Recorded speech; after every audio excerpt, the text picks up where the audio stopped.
The Dukes of Dice are brought to you by Tasty Minstrel Games. Check out all their awesome titles at playtmg.com. Welcome to the Duchy. It's time for another episode of the Dukes of Dice podcast, a proud member of the Dice Tower Network.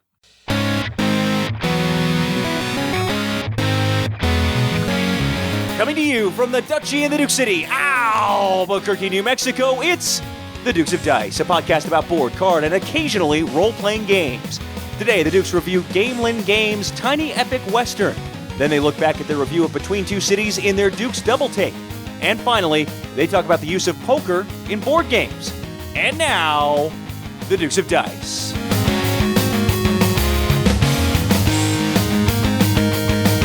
Hey there, everybody. Welcome back to the podcast. This is Sean. And Alex. This is episode 115, City Slickers. Name courtesy of Jimmy DM90. Great job, Jimmy. And that is his fourth name. Uh-oh. It puts him second all time for naming a Dukes episode. Nipping at Steve O'Rourke, the name father's heels. Yes. Alex, what are we talking about here with all this episode naming nonsense? So if you go to our Board Game Geek Guild number 2008 on that website, we every week put out what we're going to do for this upcoming episode, and we ask folks to provide a name. And there's a big competition for it. Steve O'Rourke, the name father, is the current king. He has named 6 episodes, and Jimmy has now named 4 episodes. But heated competition this week, as always, Sean. So we'll have all our runner-up episode titles at the end of the episode.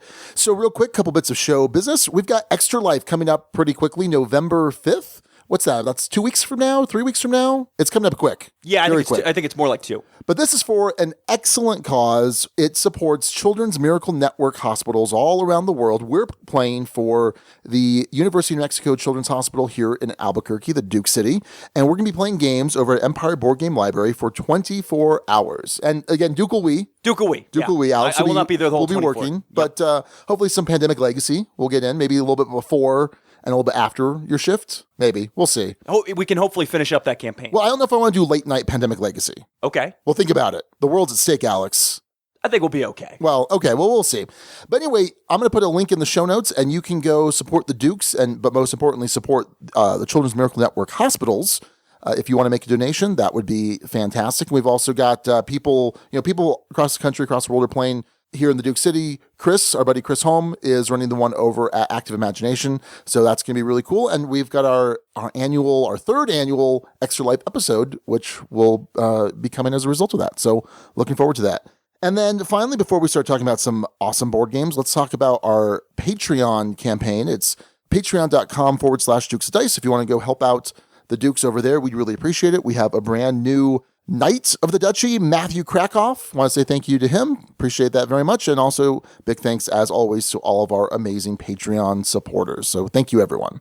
All right, let's get into what we played this week. Sean, why don't you kick us off? Sure. So one of the games that's been really hot at Empire has been Terraforming Mars. It's almost as hot as Scythe was. Yeah, not quite. No, not quite. So Scythe, there were 5 weeks of multiple copies of Scythe going at once. That's crazy. Insane. That's absolutely crazy. Deserved, but crazy. So Terraforming Mars, we've had now several weeks. It's hit the table probably every week for the last 3 weeks. Yeah, at least one and game. There have been multiple copies running for at least 2 of those weeks. So it's pretty hot. And you talked about this a couple weeks ago. I finally got some plays, and I got to play in on last week's Dukes of Dice date night with Matthew at Matthew's house. Right. Raquel was there. It was a Dukes of Dice double date night. Yeah, well, a 1.5 date. Sure. Yeah. And then I got a 4-player game in on our game night, Dukes of Dice game night, this last Wednesday. And this game's good. We're probably going to be reviewing this at some point in the near future. So I don't want to say too much. I don't want to give away too much about it. However, it's really thematic. It's about terraforming Mars. Hey, that's the name of the game.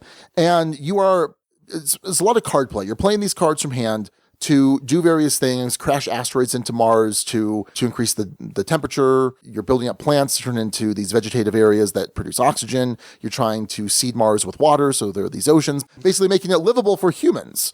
And there's this great engine building aspect because you have all of these different types of resources. You have money itself, you have steel, you have titanium, you have plants, you have energy and heat. And you're building this engine as you're trying to increase your income each round in these things, and you're converting them into other things. You're paying income, or you're paying the actual resources to do all sorts of stuff. You're creating this tableau of cards, and it might just be giving you these one-time benefits, or there could be ongoing actions which you can kind of chain into each other. It's pretty solid. However, your big complaint, Alex, is going to be my big complaint about this game, and that is the player boards. So like I mentioned, there are these 6 resources, and there's a little tiny acrylic clear cube that you put on these little tiny boxes that shows how much your income is. And there is no room, there's no give. So it's very tight. And the slightest breath, the slightest nudge is going to move this, and you have to kind of figure out where things are going to be. In addition, you have the cubes that are in the reservoirs, for lack of a better term, the reserved area for the actual resource. If those get moved from one to another, that can be confusing. And that can happen because you're going to have a lot of these cubes floating around on this player board. It's one of those things where the cubes are identical, but they're determined by where they're sitting. Right, kind of like Lagrange does. Yes. But Lagranges are kind of spread across your player board. Here, the whole player board is taken up with real estate that has these cubes in it. So when you had mentioned this the other week, we had said, well, I wonder, what's the cost of doing a double layered player board, kind of like in Scythe. And Jamie Stegmaier from Stonemaier Games, this is, by the way, Terraforming Mars is a Stronghold production, but we had wondered, well, Jamie would know because he did it for Scythe. And he actually emailed us. He said, I noticed you had a short discussion about the cost of dual layered player mats. I have some info that might be able to help you. Of course you do, Jamie. So let's hear it. From what I've seen, dual layered player mats cost about 3 to 4 times more than regular player mats. Part of it is the additional materials cost. You're printing 2 full player mats instead of just 1. The other part is labor, which is twofold. First, someone has to punch the top layer, removing all of the chits. Second, someone has to glue the top layer to the bottom layer. Those might seem like quick things to do, but compared to just running a sheet of paper through a printer and applying it to a piece of cardboard, it adds a significant labor cost. Also, from the graphic design perspective, it's kind of a nightmare, as the graphic designer needs to create 3 different layers for each mat. And then he attached an example to the email, and I took a look at it, and yeah, so there's a lot more extra work that has to be done on that front end.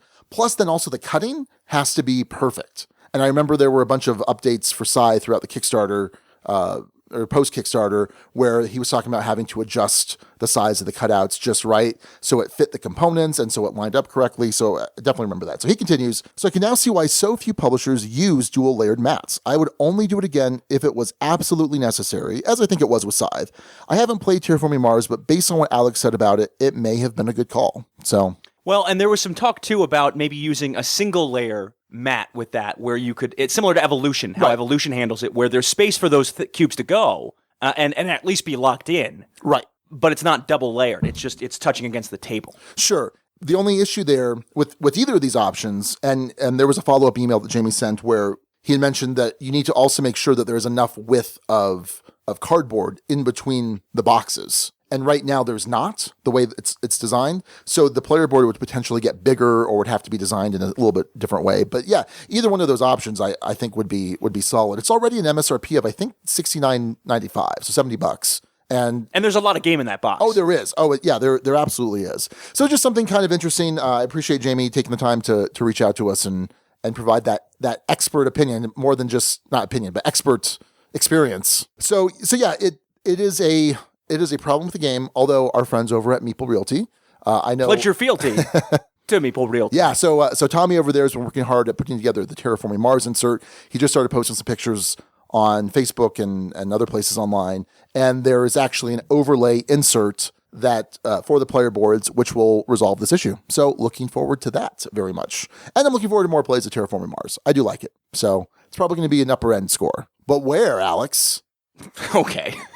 All right. So that's Terraforming Mars from Stronghold Games. So first thing I'm going to talk about is not a new play, but we ran our fall Baseball Highlights 2045 first mention tournament over at Empire. Chris Holm put this together, and he does a fantastic job organizing just about anything, whether it's Extra Life, tournaments, take your pick. I love his spreadsheets. He's a good organizer. I love spreadsheets. And by the way, he does a great job his scorecard for the tournaments, those are really, really good, I think. Really good.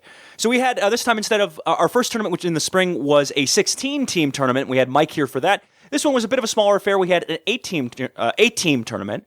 Sean, how did that tournament go for you?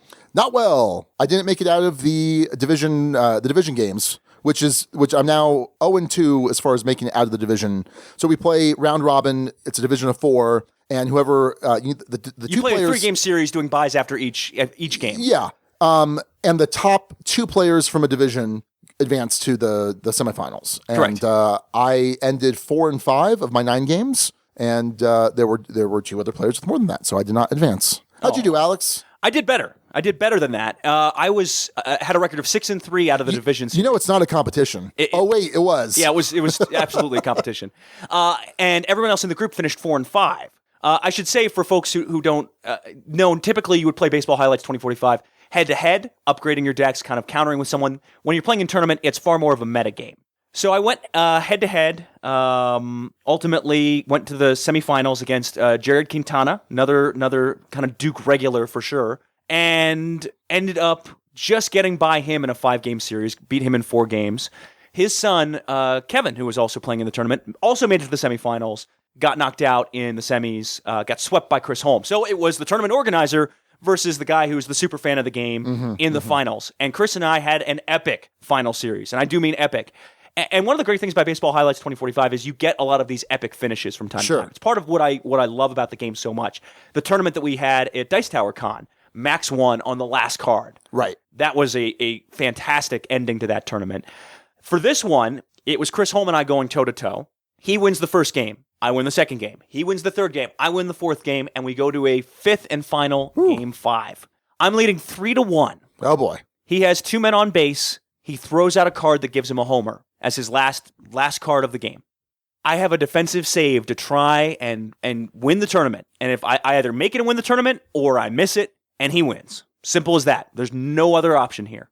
And I flip, and nothing. Absolutely nothing. And we looked at my deck later. I think I had a better than 50-50 chance of getting it. It didn't come through this time. Chris ended up taking it home. He had a great deck. Well-deserved win. He took home the trophy that he brought, which was kind of fun. But great time. Love this game. It's still a 6. I'd played Matai again just before it and been like, I really love Matai. And then I played this and, again, remembered why it's still my number 1 game of all time. Were you forgetting? No. Oh. Not really. Okay. Not really. So in this epic fight, you were the Balrog and Chris is Gandalf the Grey, soon to be Gandalf the White. Spoiler alert. But everyone should know about Lord of the Rings by now. If you're listening to this show, probably. Because it's an epic fight. And I just think whenever I think epic fight, I just think of Gandalf versus the Balrog. Well, I'm sure Chris would appreciate the association. Yeah. Because Gandalf's cool.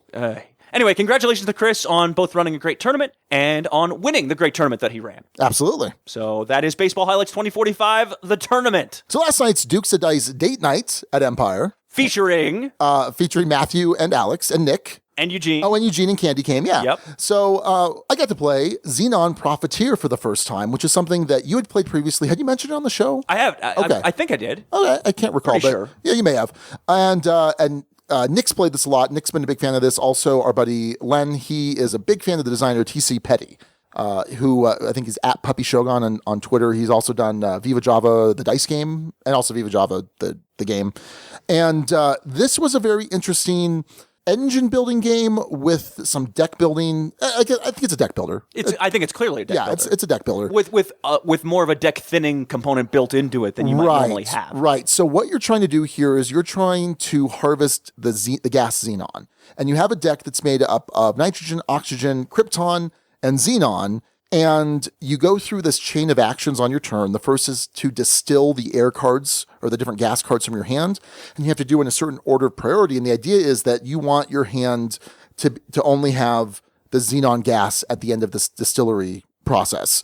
And that way you can put it in front of you because you're going to be turning these in for contracts for money and points. You can also be doing things that are going to be adding gases to your deck because you're going to get, as you're taking air in, it's going to be one of each of the gases and you have to keep thinning the deck. So it's this continual thinning and then bloating, which is a very interesting concept. Now, you're also able to buy from these 2 different rows of cards. One of them is the contract row. The other are these equipment and one-time action cards. And the equipment this is the engine building component because you're going to be stacking it onto your distilling plant or whatever, and it's going to give you little incremental advantages. Maybe whenever you distill or eliminate oxygen, you get $1 per oxygen card, or you get these bid actions, and the bids are these tokens that you have that are going to make these different pieces of equipment cheaper as you put them out, or force people to pay you certain amounts of money if they buy it from the row. This was really solid. And we kind of mentioned, or you had mentioned, Alex, that, it kind of ends like Motainai does, where if you have either 5 contracts completed or 5 upgrades, it triggers the end game. Much like Motainai, you need 5 works in either your gallery or your gift shop. And I'm like, oh, okay. And then we kind of mentioned during the course of the game, this kind of feels like Motainai Light. Yes. It doesn't have the multi-use cards necessarily, but just in terms of that engine building, it kind of feels like you have helpers. It was good. It was excellent, actually. Good is not a good enough. Are you going to buy this one? Yeah, I'm going to pick it up. I'm definitely going to pick it up. In fact, I just got in The Grifters, which was another recommendation from Nick. Played it played his copy a bunch of times. So Nick and I have pretty similar tastes in games. I think he leans a little bit more on the Ameritrashy side of things, and I probably lean a little more on the Euro side. But as far as these kind of card games, we have a pretty similar taste. And I should say with this one, the price point was pretty good from my recollection from buying it at Dice Tower Con. Yeah. And the card quality is excellent with it. Oh, yeah. Really nice London finish. Like really, really nice. Yeah. Cards feel solid. Game looks great, I think. Looks really clean. Yeah, it has a really cool graphic design to it. I like it a lot. Yeah, so it played really well, and this was my second play of it ever, first time with my copy. Mm-hmm. So I guess technically it's off my shelf of shame. Yeah, it counts. Sure, I have to let that count, Alex. Otherwise, yeah, otherwise I'm in a lot worse shape. Yeah, it was good. It definitely lived up to what I wanted it to be, and I would say it's a good stepping stone to Motainai. Sure, it doesn't teach all of the elements and craziness that Motainai has, and part of what I did last night as well at the Dukes of Dice date night, which I guess is what we're calling that. Yep. Even though I wasn't there with a date. Nope. I did teach Nick again. Adventure was your date. Adventure. Okay. I did teach Nick Motainai for a second time, and it reminded me of how tricky that game can be to learn with the learning curve built into it. It's one of those that I think you need to play 3 or 4 times initially just to get it cemented in your head. Right. And then you can kind of learn it again. Sure. Unfortunately, we didn't do that. We just played it once. Oh, okay. And then did other stuff. Good job. So, well, anyway, that's Xenon Profiteer from Eagle Griffin Games. So go check that out. So I'm going to go back to Wednesday, Dukes of Dice game night for my next play. I wanted to because we're talking about Tiny Epic Western this week as a review. I had not played any of the other Tiny Epic games, despite the fact that I enjoyed Tiny Epic Western. I'll tell you to what degree I enjoyed it later on. That sounds like a tiny epic failure, Alex. Or just a big epic failure. Okay. Anyway. Yeah. Anyway, I got into play of Tiny Epic Galaxies, and this was a lot of fun. Yeah. So Tiny Epic Galaxies is far more of a dice roller than Tiny Epic Western is pretty much not pure, but has a lot of worker placement elements. That's kind of the core mechanic. This one is far more of a dice rolling action selection. Right. Although you're choosing your actions based on what the dice are. It's similar to War of the Ring or Battle of the Five Armies type mechanic, which you haven't played either. But anyway. I have not played any of those. Excellent. Good job. So in this, you are trying to send folks out. You have energy. You have diplomacy. You can follow other people's actions as they take them. You can try and conquer planets and move along tracks.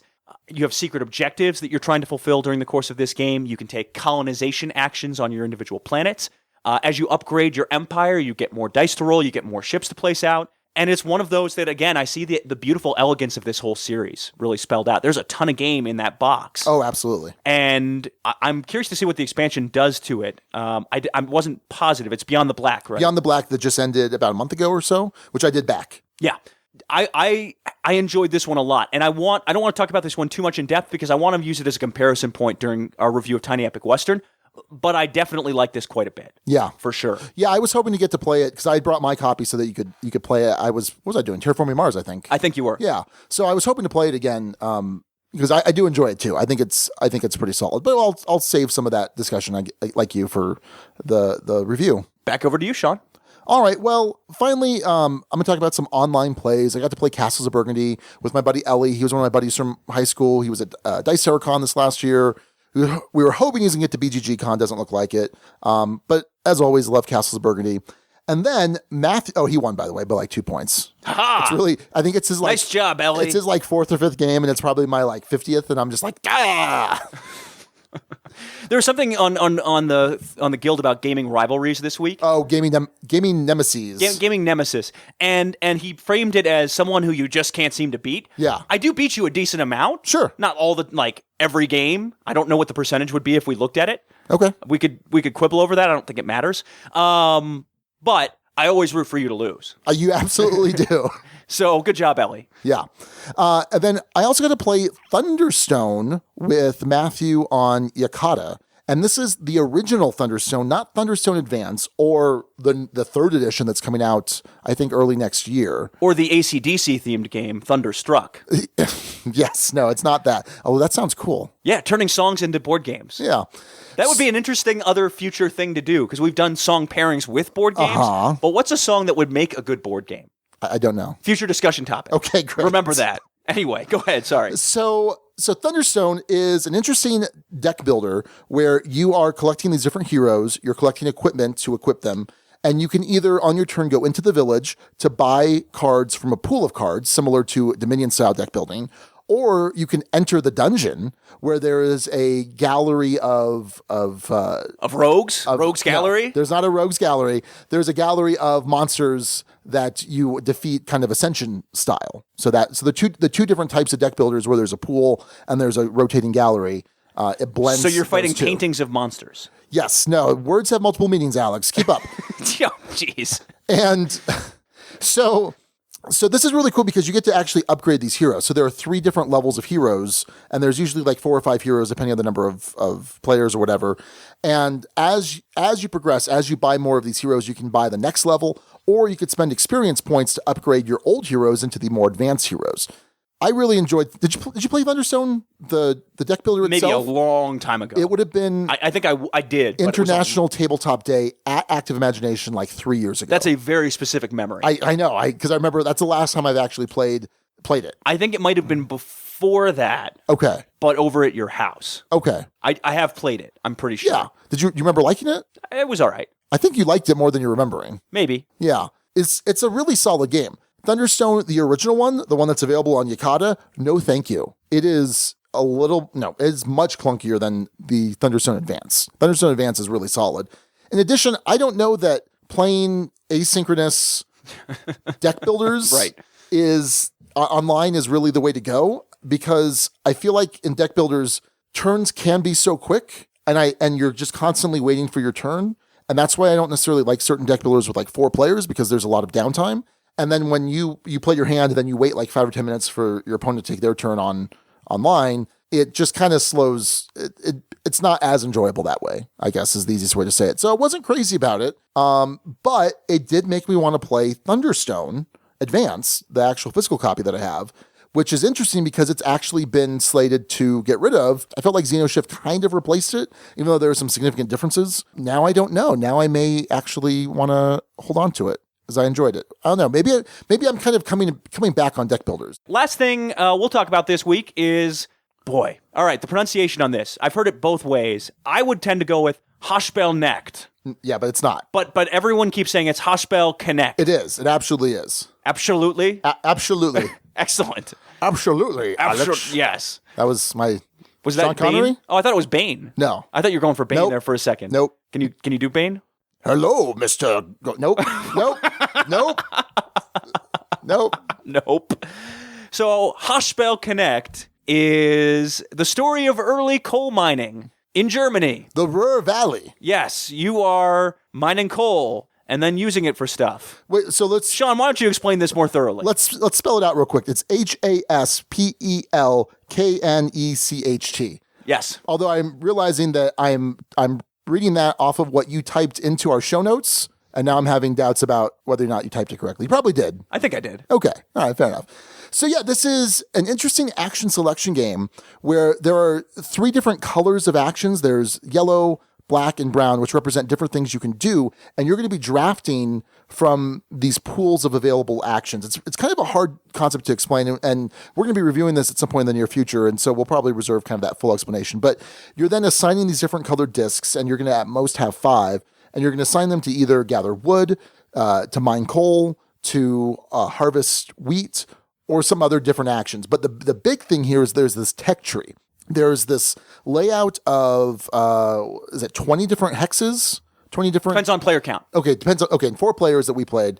And what you're able to do is you're able to use some of these discs to go claim these different technologies. And then future technologies are going to be... You're going to need to, as you go down, as you advance technology, you need to be adjacent, or you kind of need to be playing off of what others have done. And there's an incentive to be the first to play things out because you're going to get some bonus points. And also, as players come in after you on a specific technology, they have to pay you a certain resource, which is a really interesting concept. There was a lot going on in this game.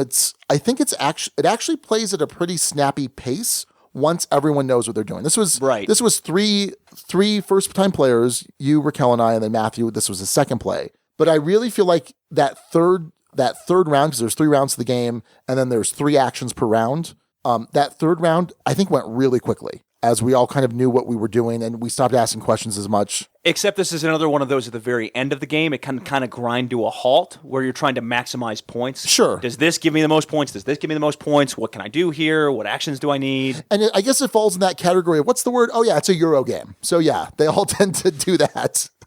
So, anyway, what'd you think of Haspelknecht after one play? I would not play it again with 4 players. Okay. I think it's just too much at that player count. I think there's some interesting play that you could have with 2 or 3 players with this game. I think with 4, it just simply takes too long. And I could understand this idea of, well, if everyone knows what they're doing, it overstayed its welcome just a bit. I liked a lot of what it did. I liked a lot of the mechanics that were built into it in terms of drafting and how it worked. Yeah, I liked a lot of it, but at this point I'd put it more in the 3-4 range. Okay. Based off of the first play. I'd be curious to play it with fewer players and see how that goes. So with teaching, it was about 2.5 hours. Oh, really? Yeah, we got there. It felt like longer than that. Well, we got there at 8, and then we finished at about 10:40. Yeah. And you figure we didn't get started quite right away.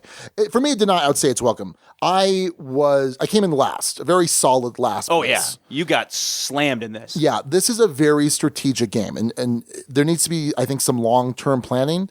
And I think I was trying to do a little bit of everything, and that did not work out well. I also undervalued capturing technologies, and I think that's a really important thing. There are multiple paths to victory, perhaps in the sense of how you're using those tiles, but I think that's kind of the main focus. Kind of like Nippon, the area control is, I think, central. There are other ways to do that and get to that point, but that's what you need to be focusing on. I think you need to be focusing on the technologies here. And Raquel did, and she smashed us. Oh, yeah. Smashed everyone. But that was her first time ever winning a game, because according to her, she never wins games. Right. Which is totally untrue. Yeah, no, she destroyed us. Yeah. Oh, man. Yeah, it was not even close. It was like 60 to 40 to 35 to 20 or something like that. Yeah. So I enjoyed this quite a bit. I'm excited for more plays. I think this is definitely a game where you need to sit down, and for the first 2-3 minutes, you need to stare at those tiles and kind of map out, what am I going to try and do here? And I had very little strategic planning, and I think that reflected in my score. So I thought it was going to be a little more of a tactical game, and no, it wasn't. But it's very solid from our buddies over at Capstone Games. So that is Haspelknecht, and that's what we played. So let's head on over to the news desk.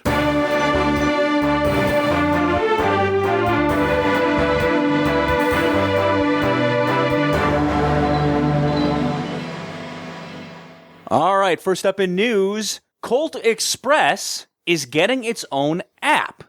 I'll say that again. Colt Express is getting its own app because I'm kind of confused by it a little bit. Sean, explain. Well, Alex, what they're doing is they're taking a board game, Colt Express, and they're converting it into a digital implementation. Does that clear things up for you? It's more, this is not one that I would have seen as a typical game that would be turned into an app. Yeah, I agree with you. So this is Asmodee Digital, of course, and then also Frema Studios. And so what this is going to do is it's going to add some backstories to the different characters. And if you don't know what Colt Express is, we've reviewed it before, but it's basically an action programming game where Sean will never win. It's just never going to happen. You have still not won a game? No. And I've played this 15 times at least. I have never won this game. And I'm okay with that because it's just a lot of fun. It's super chaotic, and I'm okay with it. But what you're doing is a train heist, and you're a bunch of these robbers, and you're moving around on this cool 3D card train. And you're moving through the cars, you're moving on top, you're shooting other people, you're punching them, you're picking up loot, you're avoiding the marshal. Fantastic game. So this digital implementation's adding some backstories to the different characters, which I guess as it progresses, you're going to get to see some new skills, and then there's also custom objectives. So it's really adding a lot to this game, I think. And I think that's where the value is going to be in it. There's also a story mode that has 30 different chapters that's kind of based on the different histories of the characters. There's going to be an online play where you'll be able to play. I think it's cross-platform. I think I remember seeing that somewhere, but don't completely quote me on that. So really, there's a lot of enhancements to the basic gameplay, which I think will make this an interesting app. What do you think? I'm going to wait for Suzanne's thumbs up or thumbs down before even considering it. Okay. Well, this is going to be available in November of this year, so pretty soon. It's going to be on iOS, Android, and Steam. I'll give it a shot. It sounds interesting. Maybe I'll be able to win finally. I would hope so. Otherwise, you're not going to advance in the story. Probably. Or not. Who knows? Yeah, we'll see.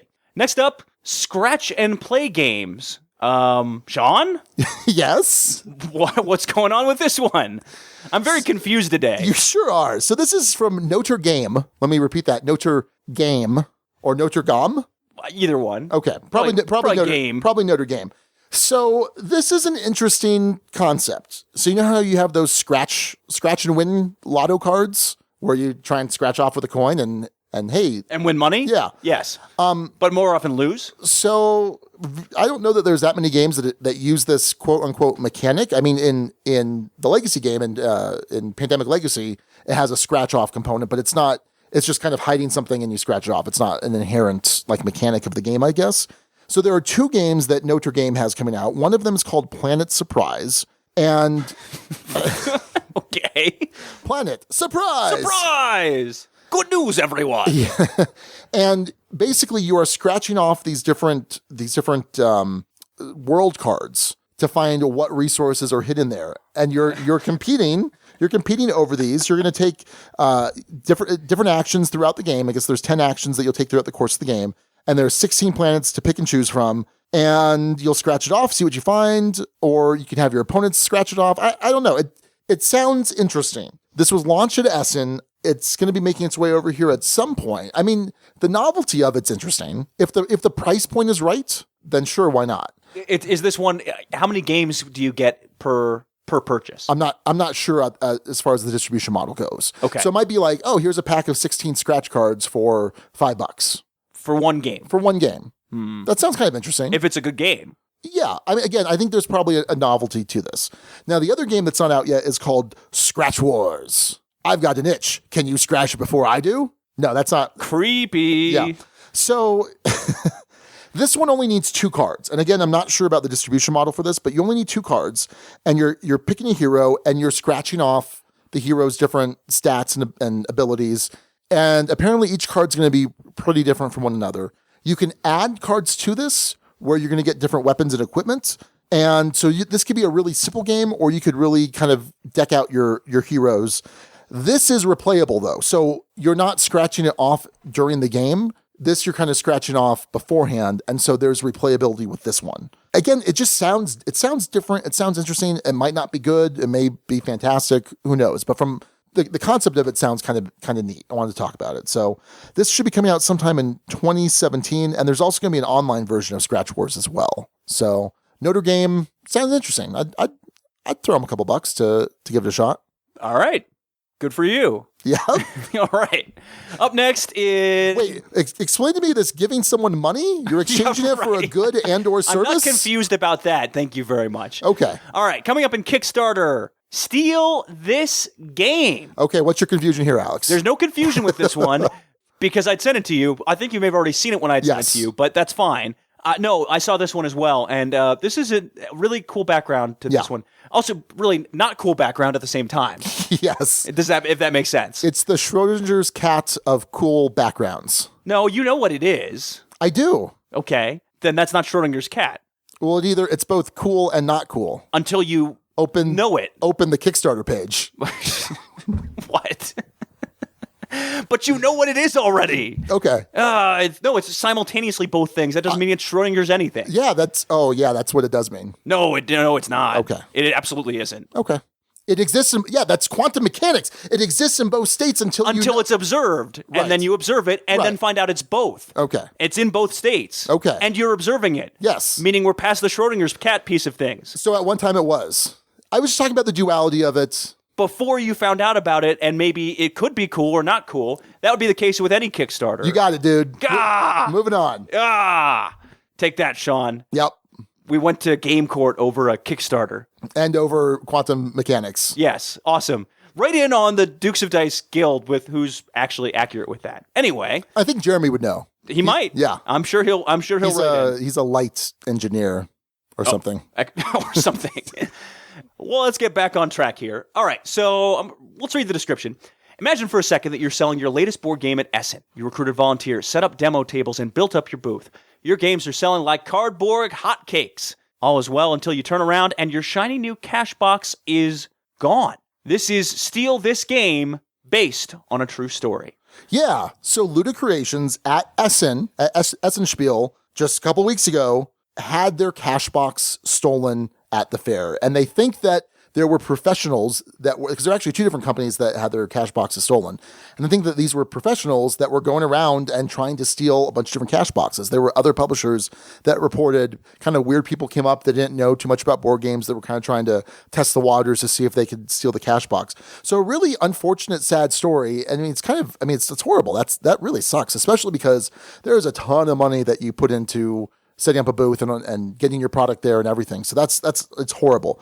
So Ludicreations, if you don't know, they're responsible for Town Center, which you played, Alex. I did. Outbound VR game. Mr. Cabbage Head's garden game, which I have yet to play. I want to play that. I know Derek Davis loves it. I think Patrick Hillier loves it. Pocket Imperium and Redacted. So some of their games. And so this game is basically, it was created by David Turks, who designed Redacted for them, and he also designed Anachrony. And it was designed in one night. I think it was designed in like 30 minutes or something. And so he said, hey, let's put this on Kickstarter. Let's see what we can do with it. And it's called a nano game. It's not even a micro game. It's a nano game. And $5 will get you the game itself. And it's an asymmetric game played by two players in 5 minutes or less, fits on a postcard with 2 dice that you have to supply yourself. One player takes on the role of board game publisher at a big convention. The other player is a thief intent on robbing the publisher's booth, rolling dice, lying, guessing, and shuffling cards. You know, I don't think that the gameplay is going to be stellar, but for the whole idea behind this, for this, quick little game, it's $5. It's helping out this company that was unfortunately, robbed. This sounds cool. You're paying more to say, this isn't cool, and I just want to, support you. And they're doing pretty well off this. So far they've made about $30,000 off of this. Now, part of this too is that there are other options where you can buy some of their other titles at prices I think that are less than what they were selling them for at Essen Spiel. So they're trying to recoup some of their losses here. Now, this is going to end pretty quickly, though, after this episode drops. It ends October 30th, which is about 5 or 6 days after this episode drops. What do you think, Alex? I think it's a worthy cause to try and chip in and come together as a community. I mean, that's one of the things I love about the board game community is it tends to come together and rally around folks. We see that with the Jack Vassell Memorial Fund auction. We see that in many places within this industry, whether it's local communities or the broader board gaming community. I think it's absolutely worth supporting. Yeah, no, absolutely. I think so too. I just can't imagine.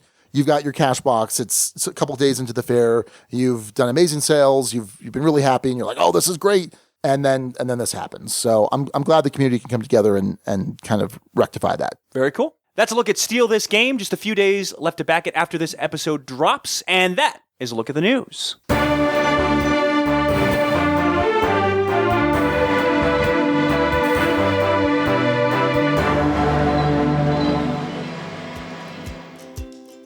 So, Alex, what would you say is your top game so far of 2016? Urban Garage, Sean, it's Scythe. Oh, you like that one, do you? I do like Scythe. Yeah, me too. But you know what, Sean? Yeah. A big obstacle is setting up and breaking down that game. It sure is. In fact, Jamie Stegmaier even has to put on the side of the box where stuff goes, but even then you've got all these bags, all these containers. It's kind of a mess. Yeah. But fortunately, our buddies over at Meeple Realty, Lee and Tommy, have put together an amazing scythe insert that not only fits all of the pieces for the base game, whether it's the basic edition, whether it's the collector's edition, but it also is going to hold the pieces for the expansion Invaders from Afar. Very cool. So if you need some better way of storing Scythe, give Meeple Realty a look. Meeple Realty, think inside the box. All right, this week for our review, we're looking at a game where you gotta bluff, you gotta duel, you gotta place. It's Tiny Epic Western.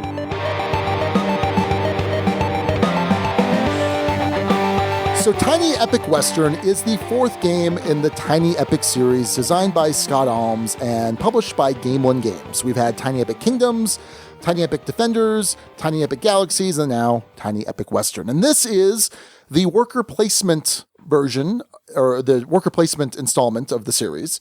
And it has, of course, a Western theme. Pew, pew. Wait, is that? No, that's more like space guns, laser guns. Yeah, I don't think that's... Yeah. Yeehaw? Yeehaw. Sure. Okay.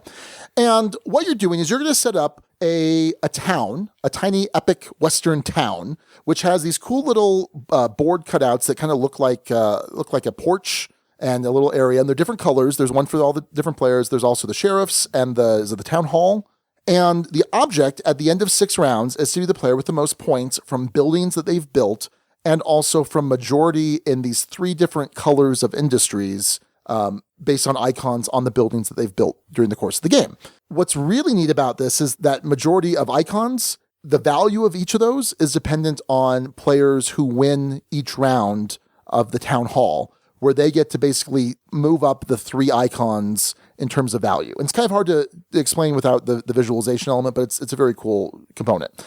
Now, between each of these buildings, you're going to deal out a poker card, a playing card, but this is a different poker deck. There are only, it's 4 suits, 1 through 5.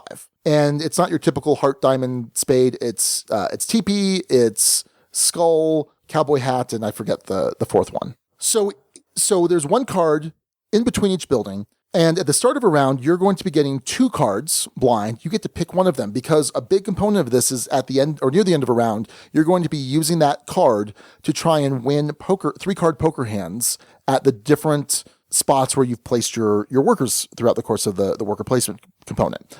Once you pick your card, you now have 2 workers. In some rounds, you might have 3, but usually it's just going to be 2, and you're going to assign them to the different spots on the board. Now, there are 3 resources that you care about. There are coins, law, and force. And you're going to use these resources to buy these different buildings. So you're going to place and go to a particular board, and it's going to give you 1 law. Or you can instead say, well, you know what? I'm actually going to delay my benefit to potentially get 2 law instead of 1, but I have to wait till the end of the round, and I have to win a poker hand here.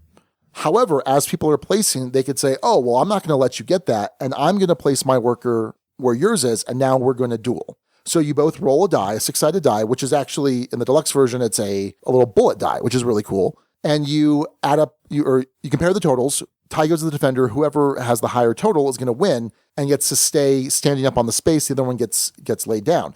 Now, there are some things you can pay. You can pay resources to reroll dice. There are some other modifiers that are going to come in from your asymmetrical player powers. If you're laid down, you're no longer eligible to win that hand at the end of a round to get the double of that resource or whatever it may be. However, each of these buildings does have another hand that you can play, in a sense, where you can get even if you do lay down, if that makes sense. It's kind of it's hard conceptually. Yeah, and it's one of the trickier things about explaining the game. Right. We'll get into that, but I think it's a bit of that piece of things is definitely one of the hiccups with this. Right. Now, there is some luck mitigation, because there's one of the buildings you can place workers that if you're left standing at the end of the round, it's going to either increase or decrease the value of your card, or increase or decrease the value of your suit, so that you can kind of manipulate what you're actually playing with. And then at the end of all the worker placement, you're going to go through and you're going to check each building, and you're going to see who you reveal your whole card, and you're going to see who has the better hand. So there's high card, and then there's pair, and then there's straight, and then flush, and then 3 of a kind. And you go through, you allocate all of the different resources or all the different abilities. Also, people have possibly played on the porch buildings, which give them benefits. Once all that's done, then you're going to determine turn order based on who wins the hand at the town hall. That person also gets to decide which of the icons is going to advance for scoring purposes. And then in turn order, rather in hand rank, you then get to select buildings that you're going to purchase, adding to your board. You play that for 6 rounds, and then you win. Or you lose. Yep. So that's how you play Tiny Epic Western. Now, I may sound unenthused. I'm not unenthused by the gameplay. I'm unenthused by the difficulty in explaining and teaching this game. Yes. And I haven't figured out a good way to do it. There's some significant depth here, but it's a really difficult concept to explain. And it's like you have to pull a bunch of levers to finally get what you want, and to kind of explain how each one of those levers works is a little difficult. If you think about it, the placement decisions in this game, and you're only placing 2, at most 3 workers around. That's not a ton. Right. Considering it's 6 rounds, you're really only making at most I think 17 would be the maximum you could probably do in the course of a game. Okay. You're making the decision between an instant benefit versus a long-term benefit. You're making a decision between which porch space to go to get maybe some other benefit in there that's either instant or longer term. Something that will affect the buy. Where you place and what building you're on is going to determine whether you're able to buy or eligibility for certain buildings. And then there's something that manipulates your poker card, which I don't think totally talked about. I did. Okay. I tend to zone out a little during explanations. That's when I'm actually teaching the game too. Yes. That lets you increase or decrease the value of your card or of the suit. So there's that mitigation to consider and how that affects your card. There's the dueling piece of this, where some benefit that you might have counted on can get taken away from you at the last second. Do I place on the leftover spot? There's a lot of considerations that go into even one move of this game. Right. And what's impressive in one sense is there's that much depth and that much intricacy built into a game this tiny, which I think is an impressive design accomplishment. But I think there are times, you're right, where it gets almost a little too convoluted for its own good. Yeah. So rulebook, what do you think of the rulebook? I ended up learning this one for the first time with Dan King out at Rocky Mountain Gaming Vacation. And it was a tough learn on the first go of things. Sure. Just trying to get through it quickly. I think it's laid out decently enough. There are definitely some rules questions and timing questions that are tough to get answered. It's an intricate game, and I think it does a reasonable job of teaching it. I don't know what your experience was, Sean. Yeah, no, I did. You taught me the game, but I did read back through the rule book, and I think it does a solid job of explaining the rules. But the issue is there are a bunch of hoops to kind of jump through, and it's a really difficult game to explain and kind of conceptualize. But I think the rule book does a good job of at least getting the rules across. There are little things like when you pick up buildings or acquire buildings, they don't go into the porch slot until the very end of the turn. Right. The little things like that can potentially throw things off or confuse folks and are easy to play wrong. There's a lot of ways you can easily mess up something with this game. Yeah. For instance, the rerolls even. Looking at rerolls in a duel. If I'm the attacker, it has to be force. If I'm the defender, it has to be law. Right. I get that. It adds a different value to those kinds of things. Well, and it makes sense thematically, too. If you're attacking me, then I'm getting my posse of outlaws to... Well, I think that's a contradiction. Yeah. I think the posse has a law enforcement connotation. Yes. But anyway, I'm getting this gang, there you go. This gang of outlaws, so that's why I'm spending force to increase my die roll. But if I'm the defender, I have a right to be here. I've staked my claim, so to speak, and so I'm calling in the sheriff or the marshal to come help. So that makes sense. Yeah, but it's just one other little tiny thing to remember. Right. And the poker card is a one-time effect, but there are things that let you discard and redraw poker cards mid-round. Does that mean you can play that effect again? Who knows? So there's those things. Then there's the interaction with the player abilities. Then there's the interaction with, if I have the wanted card, I get this benefit. A lot of things that can be a little easy to forget at times. That if you have the wanted card, you're going to get an X resource benefit. And we didn't explain the wanted card, but basically, if you win a duel, you get it, which is worth points at the end of the game, or a resource at the start of the resolution phase. Right. And there's some timing things that go into this. The point being, there's a lot of game here, and don't be deceived by, tiny epic, it looks cute. No, this is a gamer's game, and I think it's I don't know if I'd call it heavy, but no. But heavy for what it is. Heavy for a 4x6 by 1 inch, 2 inch box. Yeah. Yeah. Although that's the same size as Matai, and Matai is also in that. Anyway. Yeah. Okay, let's move on. Anyway, components art. Oh, wow. The components are fantastic. The art is fantastic. Good quality cards. I like that the boards or the mats look like, a building. It has a great cutout. The dice are fantastic. Cool little meeples. Everything in this production is fantastic. For what, a $25 MSRP? I think it is a fantastic production.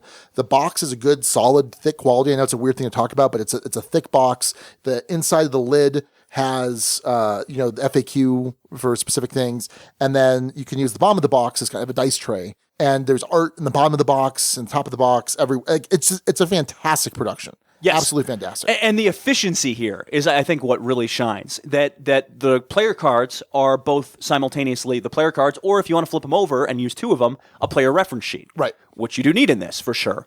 The bullet dice. I love the bullet dice. Yeah. Some gamers that I played this with were annoyed by the bullet dice. They don't roll They roll weird, but they're cool. I think they're really cool. Yeah. I think it adds a lot to it. And then the efficiency of the resources are tracked on your player board by these little markers individually. Which is a trademark, not trademark, but it's what they do in the Tiny Epic series. Yeah, and it works to good effect in this. I like how the scalability is as simple as whatever player you're not playing with, you flip the board over. Right. Player colors serves as both someone's board and something that's active in the board. So I think there's some really brilliant choices as far as the component design.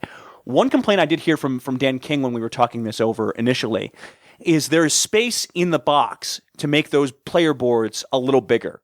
Oh, okay. You notice there's some room. Yeah. And I'm curious why they didn't use the space in the box there, because they certainly had room to do it. Well, here's the thing. The game is already a table hog for a tiny epic game. Yes. It takes up a lot of space. It does. It's pretty crazy. So you can travel with this one really well. Yeah. But once you get it on the table, So like the last game I played of this, we were playing on the 3.5 by 3.5 table at Empire, and it fills up the table. I mean, realistically, so it's a table hog. Yeah. No doubt. But there are little touches. You mentioned the card quality, I think, is really good. Yeah.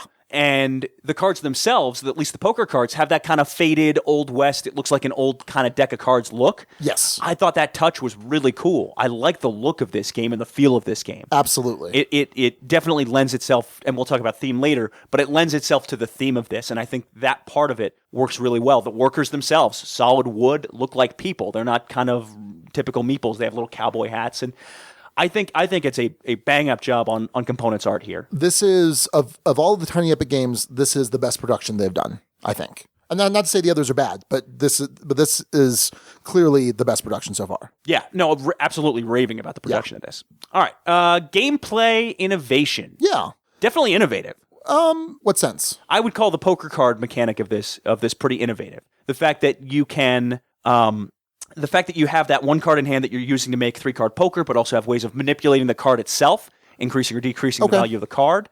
I think that's pretty innovative. I think this idea of moving up by rows and changing the majorities, that there's that one building that doesn't matter. Cool. The fact that when you place on a building alone, that there's that rival card that you're going to fight against. You never just straight up win the benefit just because you placed on somewhere and no one else. Well, explain that, because I didn't explain that. Yeah, that's okay.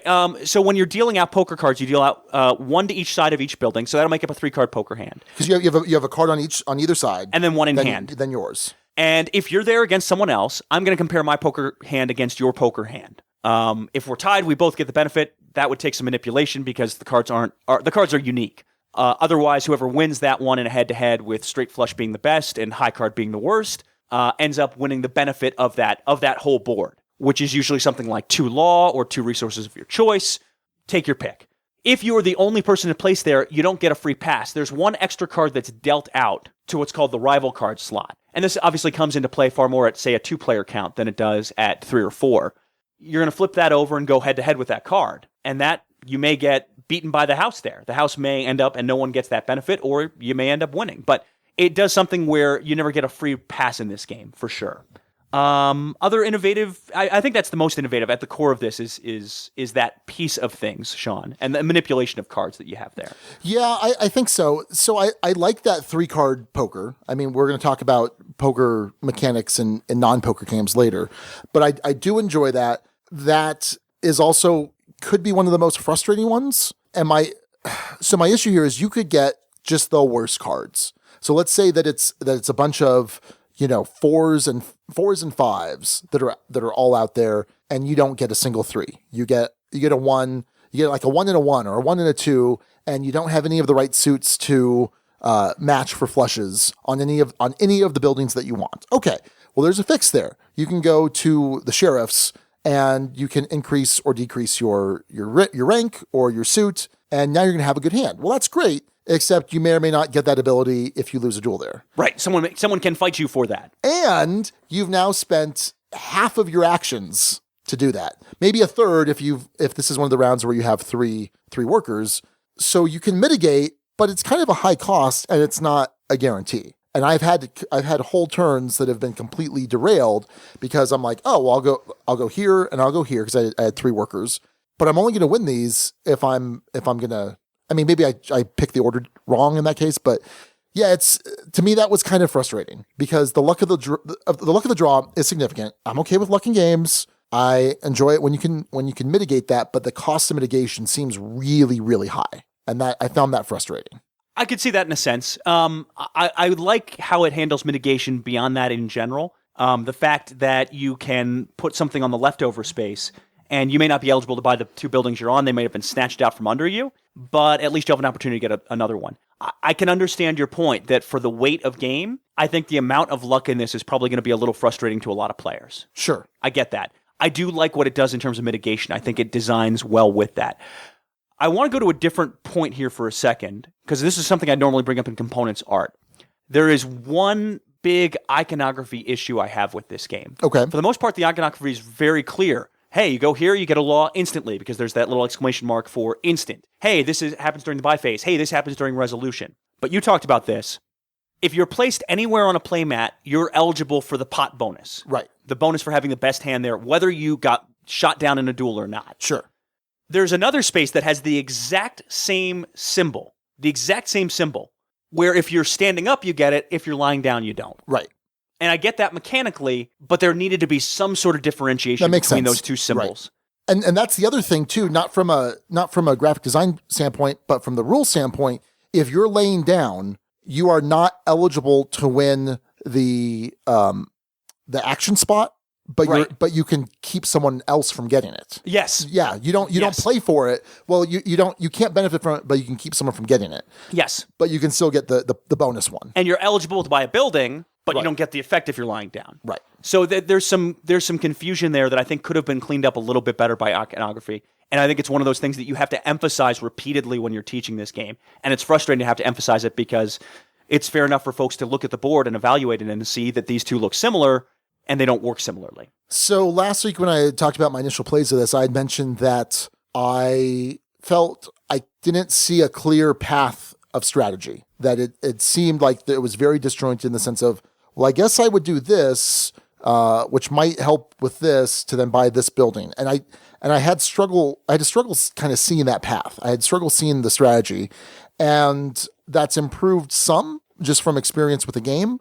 But again, you say to yourself, okay, I really want this building. This building's worth a lot of points. It has the icons I care about. So I know that I'm going to need, 2 force and 2 law, for example. All right, well, I need to go get force and law. Well, I'll go over here. Oh, wait, I just lost this duel. Okay, well, now I'll go over here because there's a spot that gives you any resources your choice. And I get that. Fantastic. I now have the resources that I need. And now we go to the turn order resolution, and I can't buy it because someone got to the building before me, because I overvalued winning these hands over here to give me the resources and undervalued winning the turn order one. And with so few actions, it's a really tight game, and you don't expect that level of tightness in this kind of package. You expect to be a little bit more open-ended, I guess. But it's super tight. It's super tight. So for Tiny Epic Galaxies, for instance, you could have a bad turn in that where you roll poorly, nothing really goes your way. There's easier ways of mitigation that aren't super costly. Yeah. And even if you have one bad turn, it's not necessarily going to sink you. I would say one bad turn doesn't necessarily sink you in this, one bad round. Right. But it's certainly easy to have more than one bad round in this game. Oh, absolutely. Yeah. And what they do to kind of make up for that, they say if you don't build a building in a round, and you really want to be, I mean, for the most part, you want to be, and you want to be grabbing the build a leftover spot at least once during the game. Sure. Because that lets you build 2 buildings in a round, potentially. If you're not building a building in a given round, that's gonna hurt you. If you aren't able to, then you get to stand up your third worker for that next round, which is nice. That's certainly a nice little piece of mitigation. Catch up. Yeah. But again, if you're not getting the poker hand, or if you're having to spend actions to mitigate, or if you're losing duels or whatever, I mean, any number of the luck-based elements of this game, it's going to be a problem, which is fair. So I'm forgiving of the randomness and the chaos in another Western game, Colt Express, because it's kind of light and it's kind of fun and it's kind of silly and whatever. Here, it is a Euro game, a very thematic Euro game, very thematic, which we'll talk about. But there still seems to me to be a lot of that luck and chaos with not a lot of cost-effective mitigation of that luck. You definitely have the chaos there with some mitigation without the kind of slapstick fun that you would get with, say, Colt Express. Right. And they're very different games. This is a Euro, and that's a chaotic, fun action programming, whatever. Not to say that this isn't fun. This is fun. I feel like I'm kind of down on the game. I enjoy it. It's probably gonna stay in the collection. I don't know. Well, maybe I'm talking myself out of it now. What? I don't know. I think it probably will, just because you'd want to have all the tiny epic games, maybe. Well, I don't have defenders. And I don't want defenders. Okay, fair enough. Anything else in gameplay, Sean? No, I think I've kind of covered my low points of the gameplay. Where does it succeed? I think it succeeds in the resolution of the worker placement with the poker hands. That is, to me, that's my takeaway of what I enjoy most, even though it's could be one of the most frustrating things. I think that there's a lot of drama in the duel, which could also be really frustrating, but I enjoy that. I enjoy the dice off. It's a very simple mechanic. It's a dice off, and you could spend some to to re-roll, or you can one time per round reveal your hand to add that to the strength, the total strength. I like that. I like both of those things. But as a whole, looking at the resource management aspect of it, whenever you have all of that randomness thrown in, it can become frustrating. I compare it very much in my mind. This compares to Carson City, where you have dueling. You're going to different spots and you are dueling for the different actions. There's also a big area control element, which is kind of what the icons replace. I feel like Carson City is a large box version. There's a little bit more complexity in Carson City. There's a little bit more depth. And I feel like I'd rather just play Carson City for an extra 45 minutes of gameplay over Tiny Epic Western. I could see that. I felt it fundamentally differently than I think you did. And I think for me, and it probably makes sense, I tend to be okay with a little more luck in games. Do you?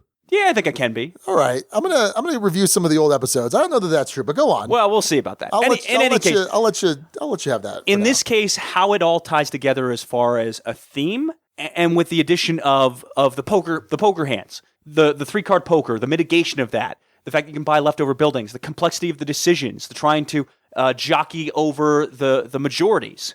I find all of that really engaging, and I haven't had that one game where luck has messed me up so badly that it's soured my enjoyment of a game. Right. And I can see the potential for that. I've seen it happen. I saw it happen to Rory. Rory, in his first play of this, really enjoyed it. Had a good game, was in the mix. Second game of it, bought, I think, 1 or 2 buildings the entire game. Right. Bad. Yeah. Very, very bad. And in between those 2 games, he had named a sandwich on the menu after that and joked that he was going to take off the sandwich name as a result. Anyway, I enjoyed this. I enjoy the fact that you're dueling after people. I love the tactical feel of rolling the bullet dice against someone. I get that there are some gameplay issues here. I agree with you that you can definitely get messed up by luck, and there's some convolution to it. But I also enjoy how it all comes together in terms of that majority, in terms of the poker hand, in terms of the buy order and being able to kind of try and navigate your turn and find the best way through. I find it to be actually a really cool puzzle to solve on a lot of turns. How do I get the resources I need and get to the building spaces I want and mitigate my hand? And sometimes you can't do all of that, and you could have a pretty lousy turn. I think getting that third worker up does fine with that. So I actually, for me, the gameplay works. Doesn't mean it doesn't have its problems, but for me, it ends up working. Okay. And I will say, people that we played this with in the game group have been very divided on this. Absolutely, yeah. Some people have really enjoyed it for what it is, and some people have said, I can see the design merits to this, but it just does so many of these kinds of things that I don't like luck-wise. Right. That I have a hard time enjoying it. And I do recognize that there's a lot of very cool things mechanically this game does. And in the end, it feels just a little bit disjointed by the luck and the chaos for me. I totally get that. So let's look at, I guess, some of the other Tiny Epic games. So I've played both. I own Kingdoms and I own Galaxies.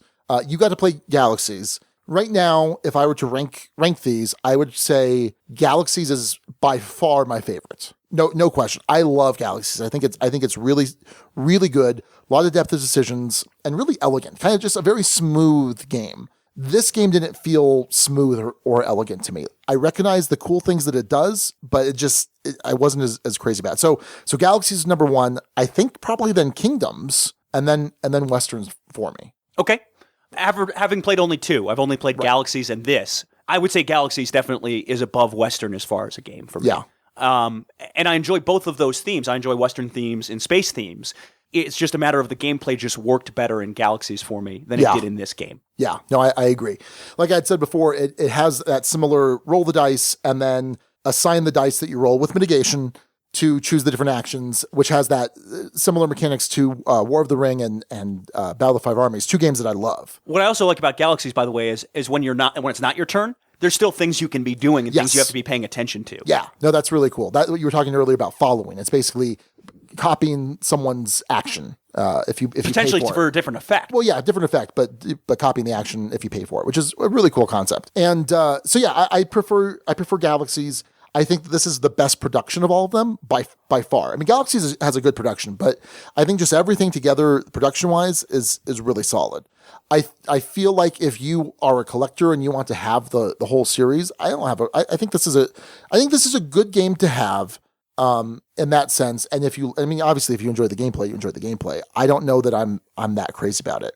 Thematically, do you think it's a thematic game? Absolutely. Oh yeah. I think it works really well thematically. I agree. You've got the dueling. You've got, that use of force or law, depending on whether you're defending or attacking in a duel. Yeah, I think it's a very thematic game, and that's hard to do for some Euros, but I think this does it really well.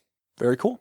Well, let's head on to final thoughts and rating. Sean, I'll go first with this one. Already? Because I think if we were to look back, and I was thinking about this when we were doing the Dukes of Dice episode catalog, be interesting to see who went first. Yeah. And I think you would be like 70% of the time, if not more, going first. Yeah, I think so. So I'm going to try and even that out here today. All right, fair enough. So ultimately, this is one where I can see the gameplay issues and I can see the teachability issues, but I still have a ton of fun with this one, and the production steps it up to the point where on our 6-point scale, we rank games on a 6-point scale, 1 being poorly designed but playable, not necessarily fun, 6 being an all-time favorite that's a contender for the top 10. I fall in the range of a good game, worth playing, just not all the time, belongs in the Duchy. I'm going to give this one a 4, Sean. I am absolutely going to keep this. I think there's a lot of situations where I'm going to break it out. We didn't get into this really in depth. I think it does scalability very, very well. Sure. With this, it gives you more options for buildings to place on. You flip it over. More options in terms of the rival comes into play more, and that's more of an interesting what's he got face down.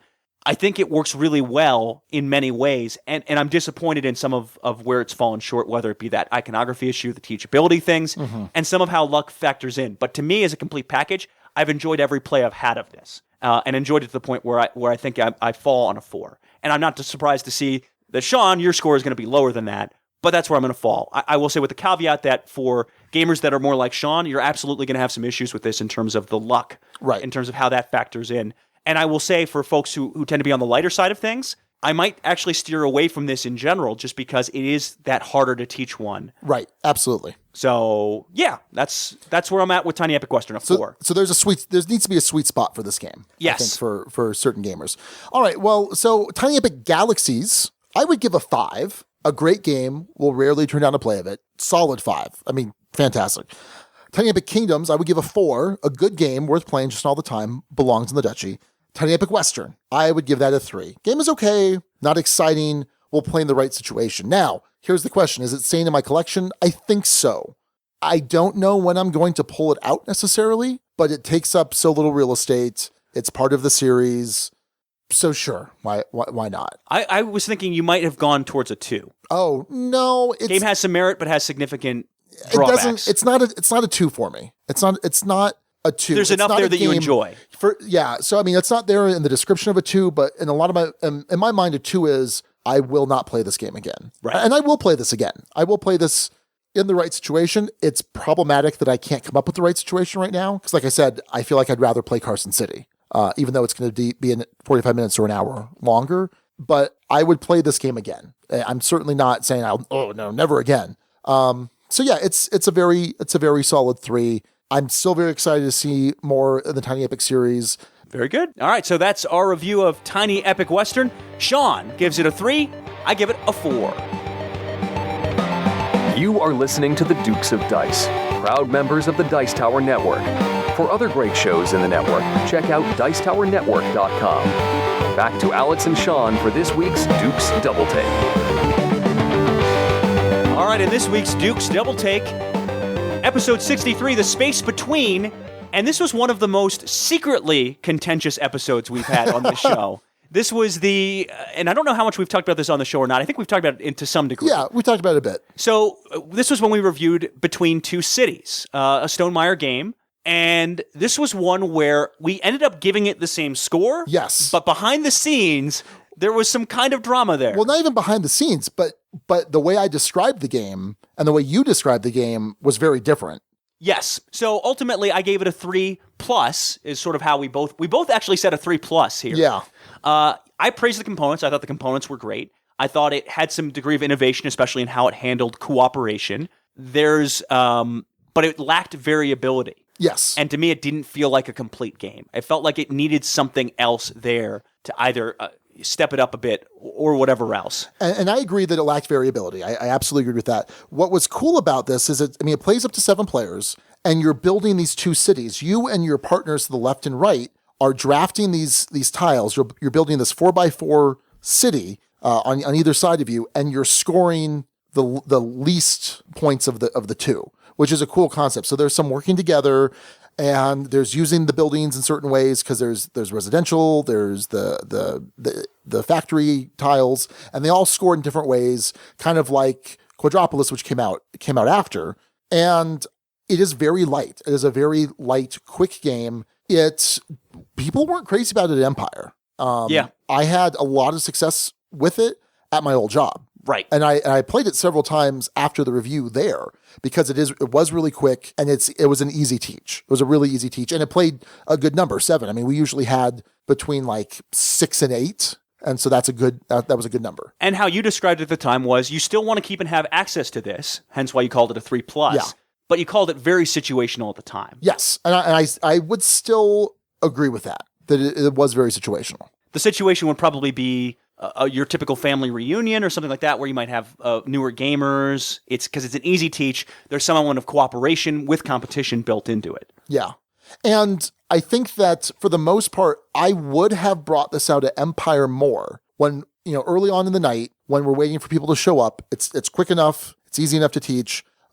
But for the fact that there were a good number of people at Empire that didn't like it, that weren't crazy about it. And I think that for the most part, that was, some more of the experienced gamers that just found it to be too light. The behind the scenes drama was my experience of you playing it, my read of you. Yeah. Because for instance, and I'll go back to Xenon Profiteer, midway through the game, it was pretty clear you were really enjoying that game. Oh yeah. For Between Two Cities, when I was playing it with you, my read of you was you really weren't enjoying this that much. Okay. Which you disputed. Yeah. But basically I said, if you give this anything more than a 3, I'm going to call you out on it. Uh-huh. And you claim that was what kept you from giving it a 4. Yeah, I do.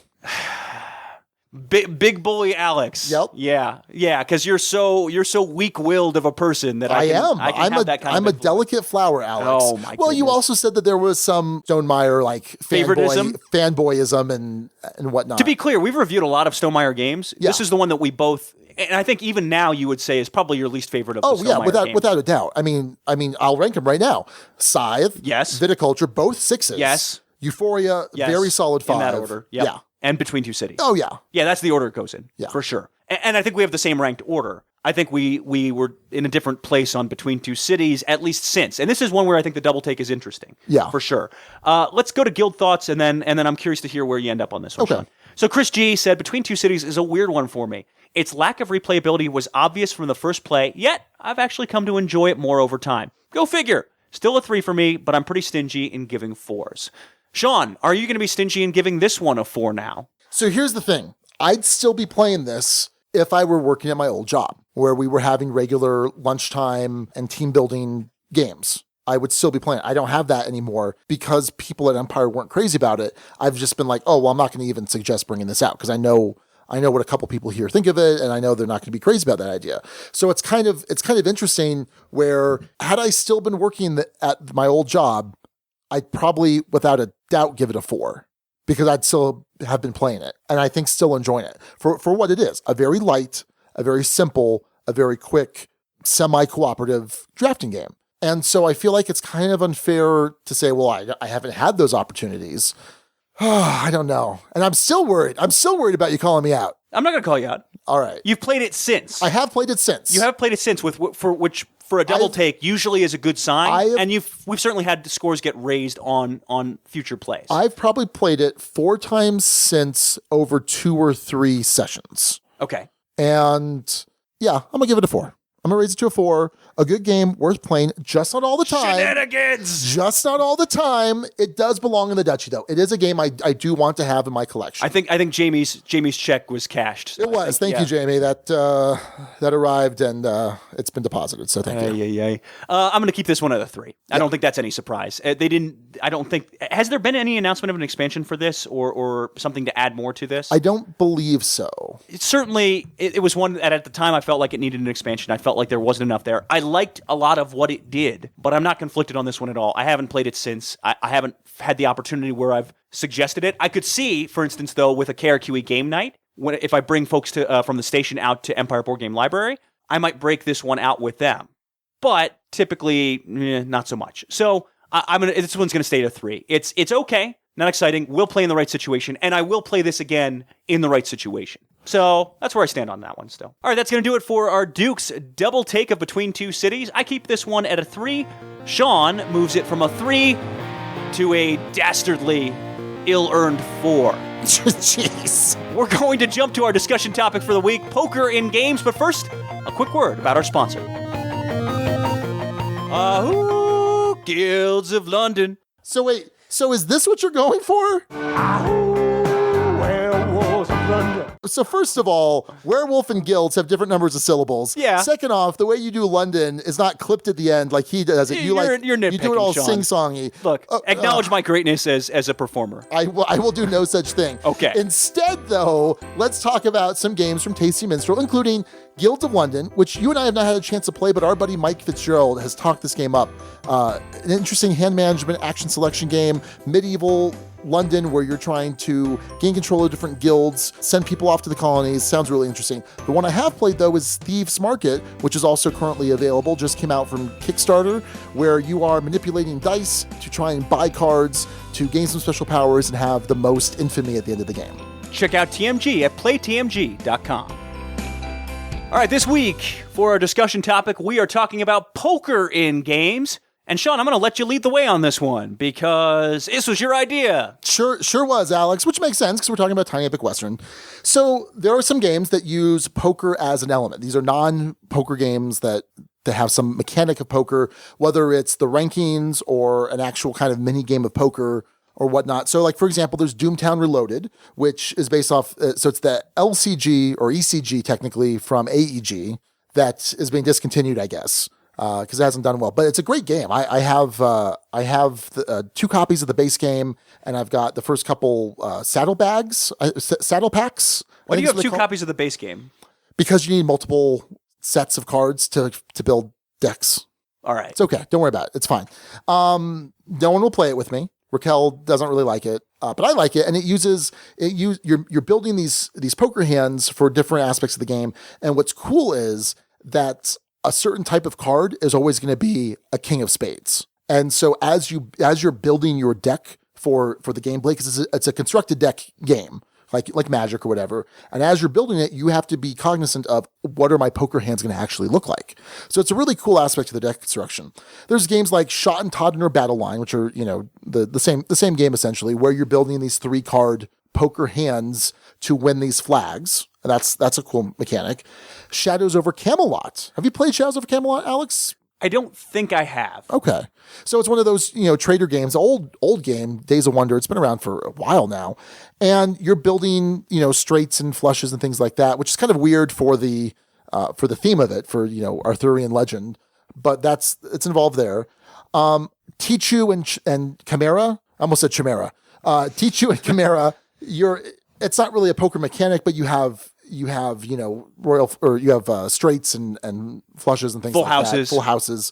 And then Dice Town is a dice rolling game where you're using dice to build poker hands to win spots. So I think it's interesting when poker gets used. Have you played a lot of poker in life, Alex? So back when I was in Lansing, Michigan, my friend Jason, who was one of the main anchors there, he's now an anchor in Detroit, would host poker nights in his basement, and that was a ton of fun. I actually tended to do pretty well with money on the line in those, not really necessarily knowing what I'm doing, playing pot odds and all that, but I just had a decent feel for poker, yeah, and played pretty well at it at the time. No, more blackjack in Vegas. When I've been in Vegas, has been blackjack, not Texas Hold'em or anything like that. So, and I've seen it on TV, I guess, but not played seriously other than the occasional poker night. Okay.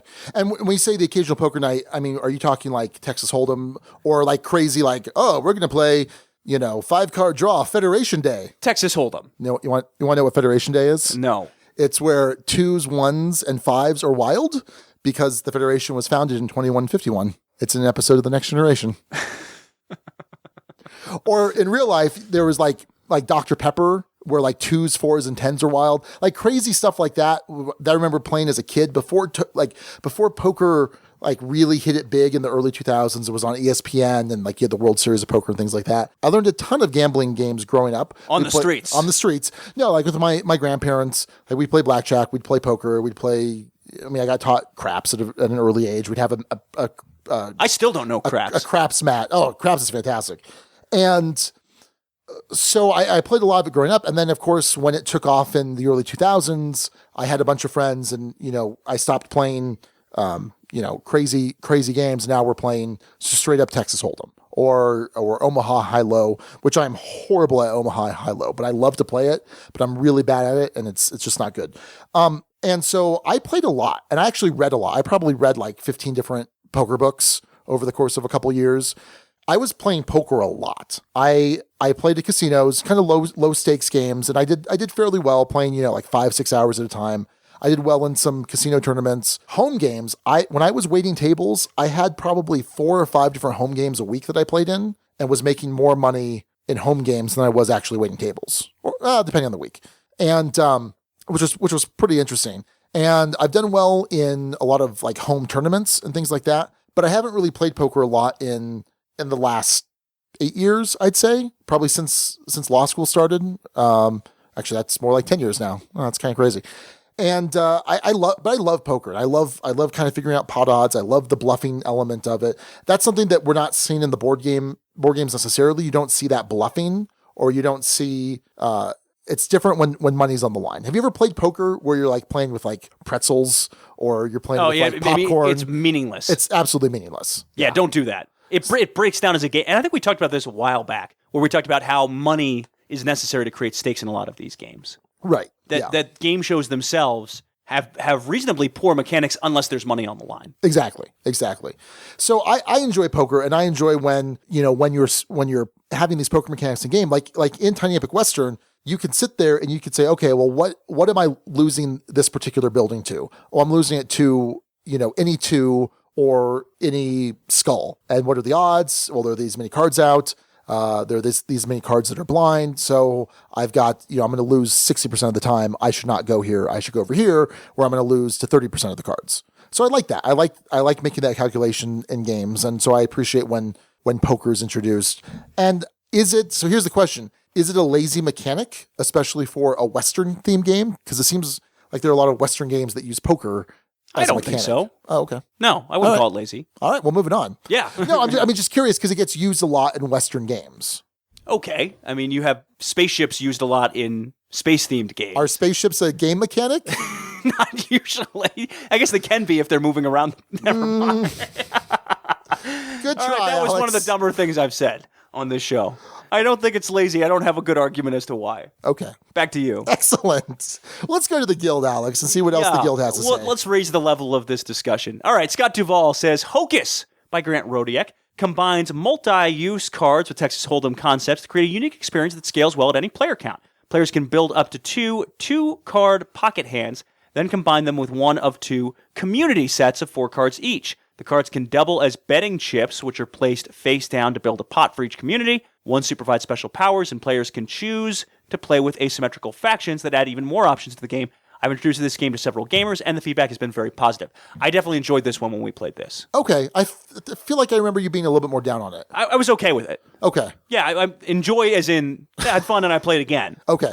I love Hocus. Yeah, I know you do. I picked up a copy at Dice Tower Con. I think it's fantastic. I think this is more than just having a poker mechanic in a game. This is kind of poker is the focus, not a poker variant. Grant doesn't like it when you call it a poker variant, but it's a significant portion of the game. I think it's fantastic. Is copying poker a lazy use of stuff in this? No, because it does it in a really interesting and thematic way. You have special abilities on cards. You have multiple flops, and you have multiple hands, multiple hole cards. I mean, it's very interesting. It's pretty interesting. Very innovative. I think it's solid. Very solid. BJ from Board Game Gumbo says, I don't think the Dukes have tried it, but we reviewed the college football game called Handoff, the card football board game, recently. It uses the poker hand mechanic to resolve each down as teams go up and down the football field. Don't want to spoil the review, but I like the tension in the game, and it did feel like we were in a gridiron battle.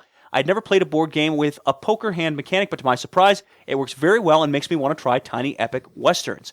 That makes me want to try Handoff, the college football, or card football, excuse me, college football. Yeah, that sounds interesting. Board game. Yeah, absolutely sounds interesting. So I was talking before about Doomtown Reloaded and how I would love to play that. Well, Chris Holm is willing to help out. He says the deepest game I know for poker mechanics is the lately lamented Doomtown Reloaded. Its late 90s predecessor, Deadlands Doomtown, did require a lot of upfront mental investment to learn, but paid off handsomely. I'd sure like to find somebody who wants to give Doomtown a try today. So we'll talk, Chris, because I do want to play. I think it's a fantastic game. And Scott had another reference to Doomtown. He talks about the original Doomtown CCG. He says, while the LCG cleaned up some rough edges, it lacked the depth of the original's card pool. The use of poker as a way of determining turn order, bonus resources, and combat resolution added a huge amount of strategic depth to the deck construction meta of the game. Doomtown took the idea of the Destiny draw and turned it into a complex deck construction element. I'm not sure we'll ever see poker mechanisms used in such a satisfying way again. R.I.P. Doomtown CCG. Yep. John Gamelyn says, I used to play Texas Hold'em online and in Atlantic City fairly regularly, so the poker theme was what originally got me to back the Tiny Epic Western Kickstarter, which was the first board game Kickstarter I participated in. This also caused me to just order the new version of Schottentotten the other day, and I'm still waiting for it to be delivered. And actually, I just got my copy of Battle Line. Yes, and I have Battle Line as well, and have played it multiple times since learning it. Really, really good game, and probably my favorite use of poker so far that I've seen, as far as a poker mechanic. Sure. Chris G says, I like incorporating poker mechanics, although I think it might be misleading to suggest you'll replicate the experience of poker by playing them. Hocus, Dicetown, and others have implemented the mechanics in effective ways to create very fun but completely different experiences. Poker revolves around the betting to create a unique and deep game of calculations and psychology. Without the betting, or some would argue the real stakes of money, it's not the same. I'd certainly welcome hobby games that tried to incorporate these elements as fully as poker, as it's in my top 10 of all time. I think the best attempt that I know so far is Deadfall, which is a sneaky bit of fun with like-minded players. And I agree with that. The psychology of poker is really the heart of the game. What you're communicating to someone when you're making, a pre-flop bet, and you're saying, I have a really strong hand of cards. You're trying to scare people out of just seeing what the flop is, because you know that they're going to catch some random thing that's going to help them. Whereas so right now your pocket queens look really good before the flop, and then you want to scare people off because maybe they've got, like an 8-9 suited, and they're like, oh, I'll just see the flop, and it's it's 9-9 and something, or 9-9-8, and they're like, hey, look at this sweet full house that I use my skill to get. Yes. So anyway, I like that psychology element, and I agree that really that hasn't been replicated, and I don't know that without betting you can actually replicate that like we've already talked about. Yes, I would agree. That'll do it for our discussion of poker in games. But before we're done with this episode, naming runner-ups. So, congratulations to Jimmy again for naming the episode this week with City Slickers. A movie which you have not seen, Alex. Nope. Billy Crystal. The surprise of no one who's listened to this podcast. Jack Palance. Yep. Daniel Stern. Yep. I love Daniel Stern. All right. He wasn't in enough movies.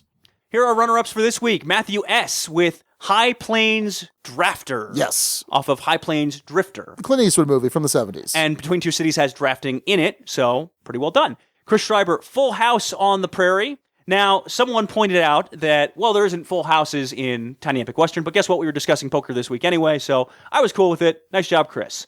Rob Rouse with this one just made me laugh. Stuck between a block and a card face. I just like that one. Brian Frame says, draw, partner.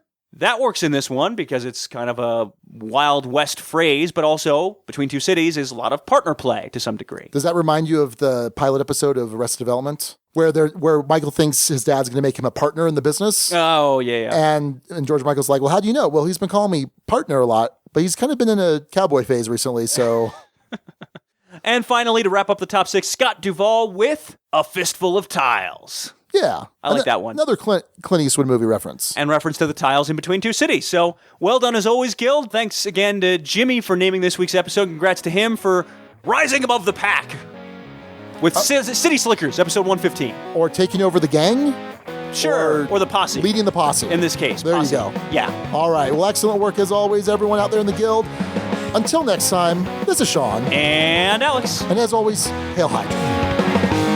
Thank you so much for listening to the Dukes of Dice. Today's episode was recorded in the Duchy on October 22nd, 2016. Our theme music is provided by Carbohydro M from his Prime Legacy album. The Dukes of Dice are a proud member of the Dice Tower Network. For other great board gaming podcasts, check out dicetowernetwork.com. And for all the latest in the Duchy, go to dukesofdice.com. Find us on Twitter at Dukes of Dice. Join in conversations on our Board Game Geek Guild. Find us on Facebook and subscribe to our YouTube channel. Thanks to our sponsors, Tasty Minstrel Games and Meeple Realty. Check out their awesome titles at playtmg.com. And for high-quality board game inserts, check out meeplerealty.com. Meeple Realty, think inside the box. We'll see you back here in 1 week. Until then, game on!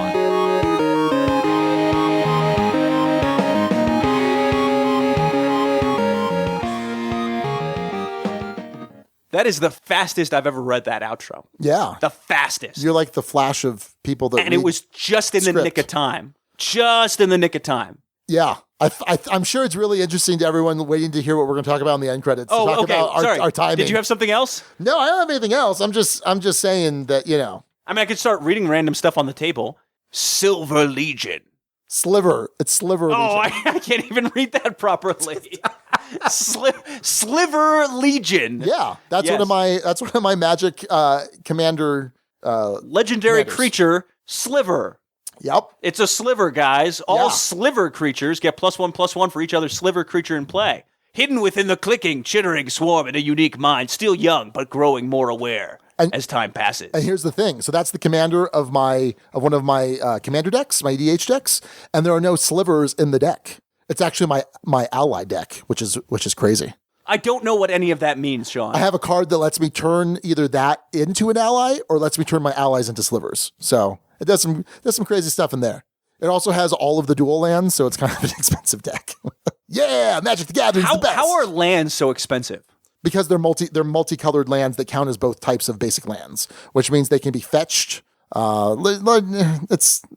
Why don't they just put more multi-use lands out there for folks that just get, so they can, play the game at a reasonable cost? Because of their reserved lists. They have certain cards that are on the reserve list, which they promise never to reprint because of collectors. They did that with the Chronicles set, which pissed a lot of collectors off. So then they did the reserve list, including the original dual lands from Alpha, Beta, Unlimited, and Revised. They've done lesser versions of them, like the Shocklands. Shocklands are really cool, but those are pretty expensive too. But the Shocklands are pretty sweet. You see, you can have them come into play tapped or untapped and How much does that deck cost? If you were to try and buy it on the open market? So all 5 of the blue lands are worth about $200 each. Not doing it. It really doesn't matter. That deck can absolutely easily lose to a $20 deck. Frustrating. That's not so frustrating. frustrating. That's not frustrating. Magic is so frustrating. It's really not. It's really fantastic. Yay, Magic.